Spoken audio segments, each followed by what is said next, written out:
നെയ്ക്കൊക്കെ ഇപ്പം എന്താ വില അല്ലേ? അങ്ങനെ ഇരിക്കുമ്പോഴാണ് എല്ലാവരും ബട്ടർ വാങ്ങിയിട്ട് ബട്ടറിൽ നിന്ന് നെയ്യ് ഉണ്ടാക്കുന്നത് കാണുന്നത്. അപ്പോൾ നമ്മൾ വാങ്ങിയിട്ടുണ്ട് ഒരു 500 ഗ്രാം അൺസാൾട്ടഡ് ബട്ടർ. ഇനി നമുക്ക് ഇത് ഉപയോഗിച്ച് എങ്ങനെ നെയ്യ് ഉണ്ടാക്കുന്നതെന്ന് നോക്കാം. ബട്ടർ വാങ്ങിയപ്പോൾ എനിക്ക് ചെറിയൊരു അബദ്ധം പറ്റിയിട്ടുണ്ട്, അത് ഞാൻ ലാസ്റ്റ് പറയാമേ. അപ്പോൾ നമ്മൾ ബട്ടർ എടുത്ത് കുറച്ച് സമയം അത് റൂം ടെമ്പറേച്ചറിൽ വെച്ച ശേഷം ഒരു പാനിലേക്ക് ഇതുപോലെ ഇടണേ. പിന്നെ കുറച്ച് സമയം കഴിയുമ്പോൾ അത് നന്നായിട്ട് മെൽറ്റായിട്ട് വരും. ഒരു 10-20 മിനിറ്റ് കഴിയുമ്പോൾ അതിൻ്റെ താഴെ ചെറിയ ഗോൾഡൻ കളറിലുള്ള തരികളായിട്ട് വരുമെന്നായിരുന്നു വീഡിയോസിലൊക്കെ കണ്ടിരുന്നത്. എന്നാൽ എനിക്കിതിൽ അരമണിക്കൂർ കഴിഞ്ഞിട്ട് ഒരു ചേഞ്ചും തോന്നിയില്ലായിരുന്നു കേട്ടോ. പിന്നെയും കുറച്ച് സമയം കഴിഞ്ഞപ്പോഴാണ് അതിൻ്റെ സെൻറ്ററിൽ ഇങ്ങനെ ചെറിയൊരു യെല്ലോ കളർ പോലെ കുറച്ച് തിക്കായിട്ട് വന്നിട്ടുണ്ടായിരുന്നേ.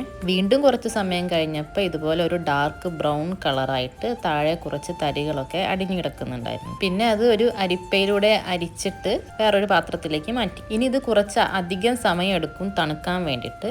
കുറച്ച് സമയം തണുത്ത് കഴിയുമ്പോൾ അതിൻ്റെ ടെക്സ്ചർ മാറിയിട്ട് ഒരു യെല്ലോ കളറ് നമുക്കൊരു ഗീയുടെ ഒക്കെ സെയിം ടെക്സ്ചറിലേക്ക് മാറിക്കിട്ടേ.